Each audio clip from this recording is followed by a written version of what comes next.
આજના વિડીયોમાં આપણે એવી ઉપયોગી અને અનોખી ટિપ્સ જોવાના છીએ જે તમને ઘરના કામોમાં અને રસોડાના કામોમાં ખૂબ જ ઉપયોગી થઈ શકે છે.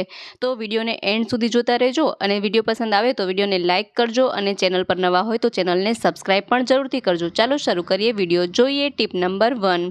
તો આપણા જે ડેઇલી વ્યુઅર્સ છે, સબસ્ક્રાઈબર છે, તેમનો આ પ્રશ્ન હતો કે કપડામાંથી પેન અથવા ઇંકના દાગ હોય તે કઈ રીતે દૂર કરી શકાય. તો તે આઈડિયા શીખવવા માટે મેં મારી અહીં એક કુર્તી લીધેલી છે અને તે કુર્તી પર આ રીતે આપણે પહેલાં તો પેનથી દાગ કરી લઈએ. જુઓ, પેનના નિશાન કરી લઈએ, ઇંકના નિશાન કરી લઈએ. બાળકો હોય તે સ્કૂલ યુનિફોર્મમાં આ રીતે પેનના દાગ ખૂબ જ કરી દેતા હોય છે, જેને ધોવાથી પણ તે જતા નથી. તો આના માટેનો ખૂબ જ સરળ એવો આઈડિયા છે. તો જુઓ, આ રીતે આપણે એક ડેટોલ લેવાનું છે. ડેટોલ દરેકના ઘરમાં હોય જ છે, ન હોય તો માર્કેટમાં ખૂબ સહેલાઈથી મળી પણ જાય છે. જુઓ, હવે ડેટોલનું જે ઢાંકણ છે એટલું ઢાંકણ આપણે ડેટોલ લિક્વિડ લઈએ અને તે જે પણ પેન અથવા ઇંકના દાગ છે તેના પર આ રીતે ઢોળી દઈએ. જુઓ, ત્યાર પછી એક જૂનું બ્રશ લેવાનું છે. આ રીતે બ્રશને બોલપેનના જે ડાઘ છે, પેનના દાગ, ઇંકના દાગ છે, તેના પર આ રીતે રબ કરીશું ને, ઘસીશું ને, તો તમે જોઈ શકશો કે થોડી જ વારમાં બધા જ દાગ તેમાંથી જતા રહેશે. જુઓ, અહીં તમે વિડીયોમાં પણ જોઈ રહ્યા છો કે આ રીતે બ્રશ રબ કરવાથી તે દરેક દાગ એકદમ આછા થતા જાય છે. થોડી વારનો સમય લાગી શકે છે, જે રીતના દાગ હોય એ રીતનો તેમાં સમય લાગશે. જુઓ, તો તમે અહીં જોઈ શકો છો કે દાગ એકદમ તેમાંથી ચાલ્યા ગયા છે. ખૂબ જ સરળ ઉપાય છે. અહીં બીજું કશું જ આપણે કરવાની જરૂર નથી. ફક્ત ડેટોલથી તમે આ રીતે દાગને દૂર કરી શકો છો. ત્યાર પછી આપણે એક ચોખ્ખું પાણી લઈએ. આ પાણીમાં આપણે આ પેનના ડાઘવાળા કપડાં છે તેને આ રીતના ધોઈ નાખીએ.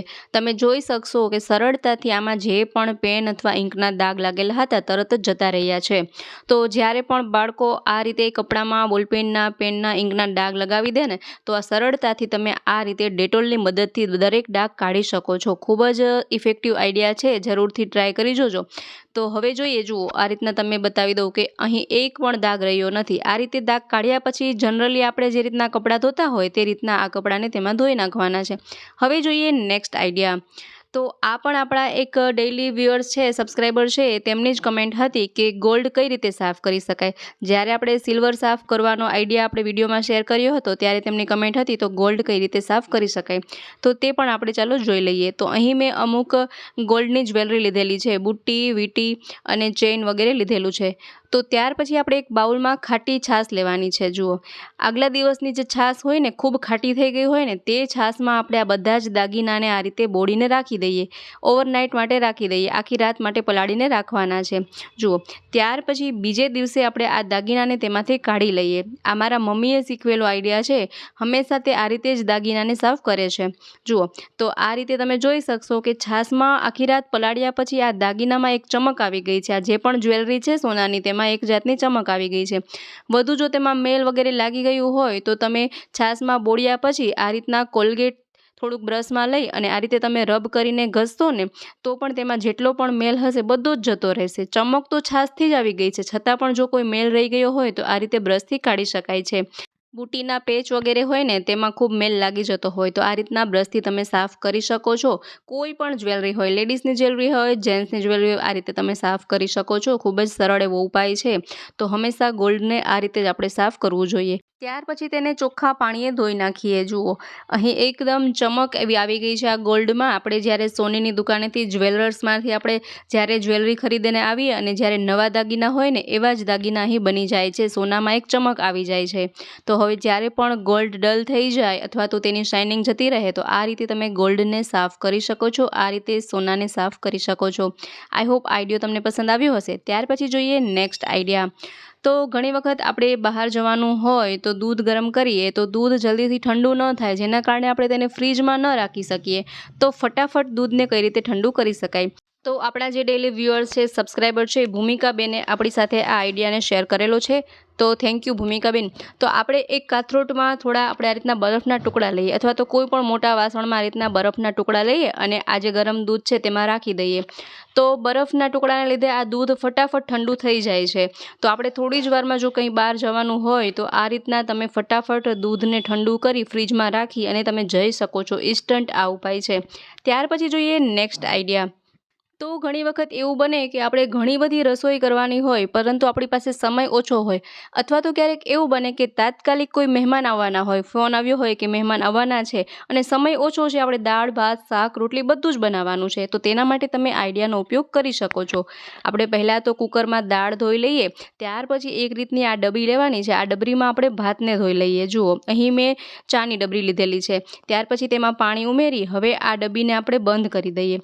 હવે આપણે જે કુકરમાં દાળ આપણે ધોઈને રાખી છે ને તેમાં જ આ ડબ્બીને પણ સાથે રાખી દઈએ અને ત્યાર પછી અહીં બટેકાનું શાક કરવાનું હોય તો બટેકાની છાલ ઉતારી અને આ બટેકાને ફરતે આ રીતે આપણે તેમાં રાખી દઈએ.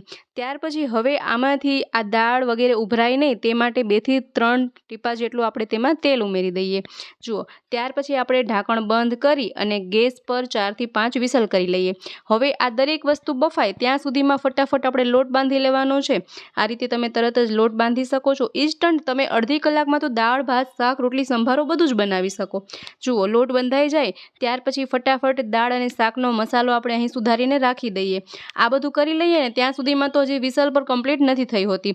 તો જુઓ અહીં હજુ પણ વિસલ થાય છે. આ રીતે 4 થી 5 વિસલ લગાવ્યા પછી કુકર ઠંડુ થાય તો તમે જોઈ શકો છો કે અહીં ભાત પણ બફાઈ ગયા છે, બટેકા પણ બફાઈ ગયા છે અને દાળ પણ બફાઈ ગઈ છે. 3 in 1 કામ થઈ ગયું છે, જેને કારણે શું થાય કે ગેસ પણ ઓછો બળે, સમય પણ ઓછો લાગે અને ફટાફટ આપણે આ રીતે ઘણી બધી રસોઈ એકસાથે બનાવી શકાય છે. જુઓ અહીં તમે જોઈ શકો છો ઢાંકણમાં જરા પણ કંઈ પણ ઉભરાયું નથી. તો અહીં બટેકા પણ બફાઈ ગયા છે. હવે આ બટેકાને પણ આપણે કાઢી લઈએ અને દાળ પણ અહીં બફાઈ ગઈ છે. તો આ રીતે જ્યારે પણ કોઈ તાત્કાલિક મહેમાન આવવાના હોય અથવા તો ફટાફટ દરેક રસોઈ બનાવવાની બાકી હોય, ઓછો સમય હોય તો આ આઈડિયાનો ઉપયોગ કરી શકો છો. જુઓ અહીં આપણે એક જ કુકરમાં 3 વસ્તુ બનાવી લીધેલી છે. દાળ બફાઈ ગઈ, બટાટા બફાઈ ગયા અને ભાત થઈ ગયા. તો જુઓ એક સાઈડ આપણે દાળને ઉકળવા રાખી દઈએ, ત્યાં આ બાજુ આપણે આ બાફેલા બટેકાનો વઘાર કરી લઈએ, શાક બનાવી લઈએ. ત્યાર પછી શાક વઘારાઈ જાય ફટાફટ આ રીતે આપણે દાળનો વઘાર કરી લઈએ. તમે જોઈ શકો છો થોડી જ વારમાં મેં બધી જ રસોઈ કરી લીધી છે. દાળ શાક અને ભાત કમ્પ્લીટ થઈ જાય ત્યાર પછી ફટાફટ આપણે રોટલી બનાવી લઈએ. રોટલી બનાવવામાં તો જરા પણ સમય લાગતો નથી. તો આ રીતે તમે ઇન્સ્ટન્ટ અડધો જ કલાકમાં દાળ ભાત શાક રોટલી બધું જ બનાવી શકો છો. આઈ હોપ કે આઈડિયા પણ તમને ખૂબ પસંદ આવ્યા હશે. તો આઈડિયો પસંદ આવ્યો હોય તો કમેન્ટ બોક્સમાં મને જરૂરથી જણાવજો. ત્યાર પછી જોઈએ નેક્સ્ટ આઈડિયા. તો ઘણી વખત આપણા ઘરમાં નવા ચપ્પલ હોય અથવા તો બૂટ હોય તો તે બોક્સમાં આવતા હોય પરંતુ એ બોક્સ લાંબો સમય સુધી કાયમ માટે તો ન રહે ને. તો આ નવા ચપ્પલને આપણે કઈ રીતે સાચવીને રાખી શકાય છે જેથી કે તેમાં ધૂળ માટી વગેરે ન લાગે.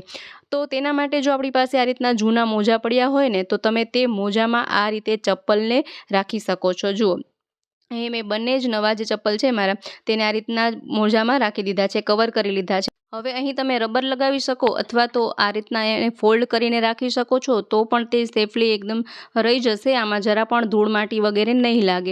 એ સિવાય બીજો આઈડિયા જોઈએ તો ઘણી વખત આપણે કંઈ ફંક્શનમાં જવાનું હોય, મેરેજમાં બહારગામ જવાનું હોય તો આપણે આ બધા જ કપડાં પ્રમાણે ચપ્પલ આપણે રાખતા હોઈએ છીએ. હીલવાળા ચપ્પલ હોય, મોજડી હોય તો તેને આ રીતના કપડાની સાથે તો આપણે ન રાખી શકીએ ને. તો આ રીતના અને આપણે જો ટ્રાવેલિંગમાં સાથે ચપ્પલ પણ લઈ જવાના છે, એક ચપ્પલ આપણે એક જોડી પહેરીને જવાના હોય અને બીજા જે ફંક્શન હિસાબથી આપણે હીલ્સ વગેરે પહેરવાના હોય તો આ રીતે તેને પણ તમે મોજામાં કવર કરી શકો છો. જુઓ અહીં મેં મારી પાસે હીલવાળા સેન્ડલ હતા તેને બંને જ મોજામાં આ રીતે મેં સેફલી તેને સિક્યોર કરીને રાખી દીધા છે. હવે આપણે આને થેલામાં સાથે લઈ જઈ શકીએ છીએ, કપડાની સાથે પણ રાખી શકીએ છીએ. જુઓ તમે જોઈ શકો છો આ રીતના બૂટ હોય, બાળકોના ચપ્પલ હોય તો તે પણ તમે સાથે લઈ જઈ શકો છો ટ્રાવેલિંગમાં. તો જરા પણ આ કપડાં પણ ગંદા નહીં થાય અને આ રીતે તમે ચપ્પલને સાથે લઈ જઈ શકો છો. તો આઈડિયા પણ તમને ગમ્યો હશે. ત્યાર પછી જોઈએ નેક્સ્ટ આઈડિયા. તો મારી પાસે આ રીતની એક કોયડી પડી હતી. તો થોડા સમય પહેલાં કોયડીમાં ચા પીવાનો ખૂબ જ ટ્રેન્ડ હતો અને આ કોયડીમાં ચા પીવાનો ટેસ્ટ પણ ખૂબ અલગ હોય છે. તો ત્યારે મેં પણ આ રીતની કોયડી લીધી હતી. તો હવે આ કોયડી ખૂબ જ જૂની થઈ ગઈ છે. જુઓ તમે જોઈ શકો છો આમાં દાગ વગેરે લાગી ગયા છે. તો તેને આપણે ફેંકવાના બદલે આ રીતના ઉપાય કરી શકાય. તો મેં અહીં બ્લેક કલર લીધેલો છે. તો બેઝિક કલર તરીકે આ રીતે આપણે બ્લેક કલર લગાવી લઈએ. તમે વ્હાઇટ કલરનો પણ ઉપયોગ કરી શકો તો પણ ખૂબ સરસ લાગે. મેં અહીં બ્લેક કલર કરેલો છે. ત્યાર પછી તેને આપણે થોડી વાર માટે સુકાવા રાખી દઈએ. થોડી જ વારમાં આ કલર સુકાઈ જાય ત્યાર પછી ફરીથી આપણે બીજા કલર કરીએ. મેં એકદમ સિમ્પલ એવી ડિઝાઇન બતાવી છે કે દરેકને આવડી શકે. ફક્ત આ રીતના આપણે ડોટ ડોટ જ લગાવીએ. તમને કોઈ પણ એવી ડિઝાઇન આવડતી હોય તો તમે તે ડિઝાઇન પણ કરી શકો છો. ખૂબ જ સરસ મજાનું એવું અહીંયા એક ઓર્ગેનાઇઝર બનીને રેડી થઈ જશે. આ રીતે આપણે અલગ અલગ કલરના ડોટ લગાવી લઈએ. એ સિવાય ફ્રેન્ડ્સ, જો તમારા પાસે પણ કોઈ એવા આઈડિયા હોય, એવા કોઈ ટીપ હોય, તો તમે અમારી સાથે કમેન્ટ બોક્સમાં જરૂરથી જણાવી શકો છો. તમારા નામ સહિત હું નેક્સ્ટ વિડીયોમાં એ જરૂરથી શેર કરીશ. એ સિવાય જો તમારા કોઈ પ્રશ્ન હોય, કોઈ પણ ટીપ જાણવા માંગતા હોય, તો પણ તમે પ્રશ્ન પણ પૂછી શકો છો. એ પણ હું સોલ્યુશન જરૂરથી વિડીયોમાં આપીશ.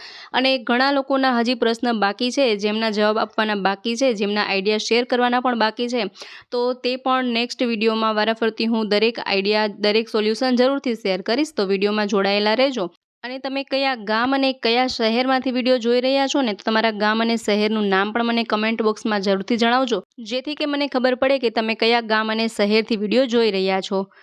તો જુઓ, આ રીતે આપણે કોયડીમાં ડેકોરેશન કરી નાખીએ ને, તો ખૂબ જ સરસ મજાનું આ કોયડીનો લુક આવે છે.